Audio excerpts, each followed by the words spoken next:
Sud Radio, on décrypte le monde.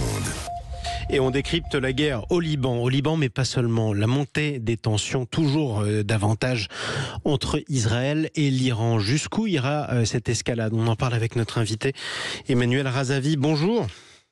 Bonjour, merci de me recevoir. Et bienvenue à nouveau sur Sud Radio. Grand reporter franco-iranien, spécialiste du Moyen-Orient, auteur de ce livre « La face cachée des mollahs ». C'est publié aux éditions du CERF. Hier, le guide suprême iranien Ali Khamenei a affirmé que les frappes iraniennes cette semaine sur Israël, avec 200 missiles balistiques, étaient légitimes pour lui. Bon, on n'en attendait pas moins de sa part. Il a ajouté que d'après lui, Israël n'en avait plus pour très longtemps. On n'en attendait pas non plus, pas moins de sa part. Autre déclaration qui a beaucoup inquiété les marchés, ce sont ces déclarations américaines. Israël et les États-Unis auraient discuté de frappes israéliennes sur des installations pétrolières iraniennes. Ça a fait monter le prix du pétrole. Hier, les Américains ont dit qu'ils s'y opposaient, en tout cas qu'ils n'y étaient pas favorables. Est-ce qu'il y a vraiment un risque de guerre ouverte à ce stade entre l'Iran et Israël, ou on ne peut s'attendre qu'à des représailles à la suite de quelques salves de missiles ? Je crois que vous posez la bonne question, parce qu'en réalité, on se rapproche chaque jour, d'un conflit ouvert. Alors, il y a une chose que je dis pour les gens qui nous écoutent, le Hezbollah, en réalité, c'est la réplique libanaise des guerriers de la révolution iranienne. Vous savez, ça a été créé en 1982 au Liban, sur décret, en fait, de l'ayatollah Khomeini. C'est d'ailleurs un des proches amis de Khomeini qui l'avait créé. Donc, on voit bien qu'Israël mène un conflit, je dirais, à peine par procuration à la République islamique d'Iran en attaquant le Hezbollah. Sur le pétrole, vous savez, c'est très intéressant parce que ça fait des années que la République islamique d'Iran dit qu'en cas de conflit ouvert, que ce soit avec les États-Unis, avec Israël, enfin bref, qu'elle bloquera notamment le détroit d'Ormuz. Vous savez, c'est ce détroit qui donne accès depuis le Golfe Persique à l'océan Indien, par lequel transitent quasiment 30% des hydrocarbures mondiaux. Et évidemment, ce qui pourrait impacter considérablement, en tout cas au moins pour quelques semaines, le marché du pétrole. Donc effectivement, aujourd'hui, il y a beaucoup d'inquiétudes. Moi, je pense, c'est ce que je vois, c'est qu'on va petit à petit, de toute façon, vers des bombardements israéliens sur l'Iran.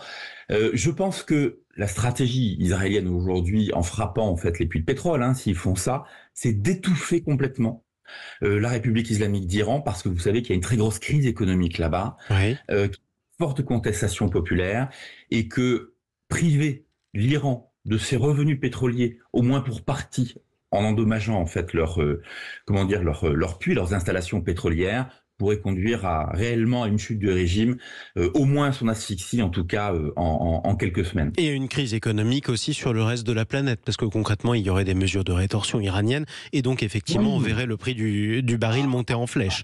Donc personne n'y a intérêt, c'est la raison pour laquelle les Américains n'y sont même pas vraiment favorables. Alors, les marchés n'y ont pas intérêt, en fait, mais... Nous non plus, Lorsque l'on regarde... Oui. Alors, bien sûr, les consommateurs, il y a une différence entre ce qui se passe en Iran aujourd'hui et le reste du monde. Quand vous regardez les réseaux sociaux, quand on discute, en fait, avec les Iraniens, la population iranienne, j'entends, beaucoup disent, mais on n'attend que ça pour que le régime tombe, parce que ça ne dépasserait pas quelques semaines, les perturbations. Il faut savoir qu'en Iran, vous avez un Iranien sur deux qui vit en dessous du seuil de pauvreté. D'accord ?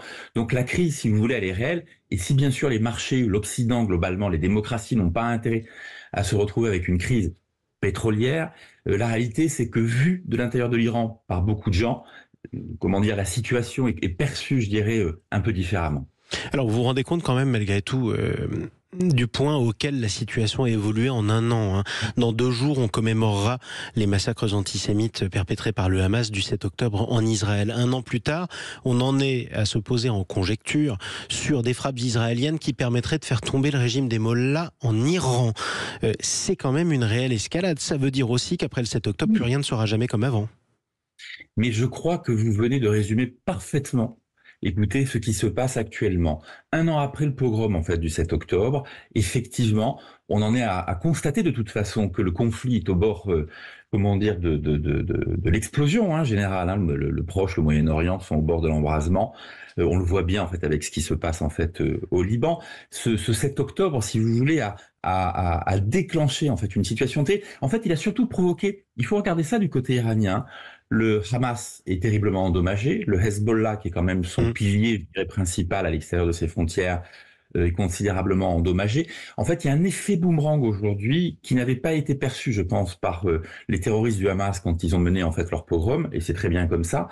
Mais effectivement, on en est à se demander ce qui va se passer entre Israël. Enfin, de toute façon, tout le monde a compris qu'Israël irait bombarder. Maintenant, la vraie question, c'est quelle est la stratégie d'Israël? Est-ce que le Premier ministre israélien Netanyahou va écouter en fait notamment les pressions des États-Unis, parce que les États-Unis ne veulent pas de ces bombardements sur les sites pétroliers.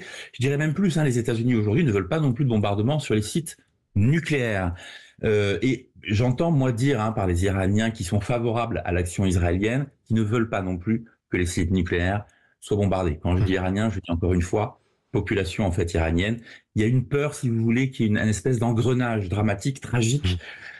Qui se produisent. Mais cela dit, globalement, je racontais l'autre jour à des confrères, j'ai reçu moi des messages en fait de gens en fait de l'intérieur, d'Iraniens de l'intérieur, qui me disent on ne veut pas d'intervention et on n'a jamais voulu d'intervention étrangère chez nous, mais de toute façon on ne pourra plus l'éviter. On a compris qu'on pouvait plus l'éviter. Alors autant que ça aille jusqu'au bout. Vous voyez, il y a une forme de résignation. Un fatalisme en Iran. Alors dernière question, parce qu'elle est importante et on ne la pose pas souvent, Emmanuel Razavi.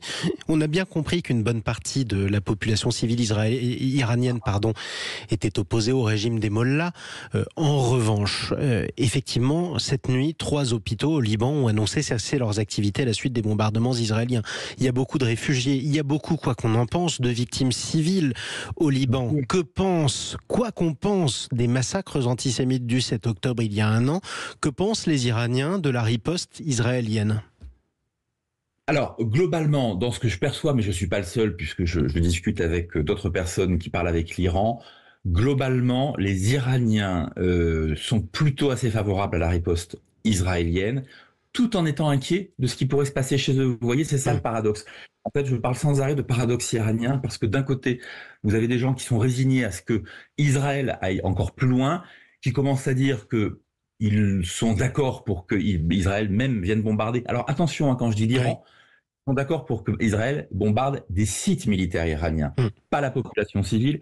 Et vous avez, une réalité, mais qui est constante en fait en Iran, c'est que les Iraniens ne veulent pas d'intervention au sol d'une puissance étrangère chez eux. Vous savez que les Iraniens, ils sont extrêmement nationalistes. Oui. Et d'autant plus que c'était déjà arrivé pendant la Seconde Guerre mondiale avec une occupation britannique qui a laissé beaucoup de traces.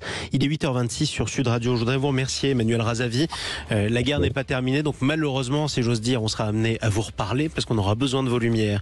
Je rappelle que vous êtes grand reporter, spécialiste du Moyen-Orient et auteur de ce livre, La face cachée des Mollahs. C'est publié aux éditions du Cerf.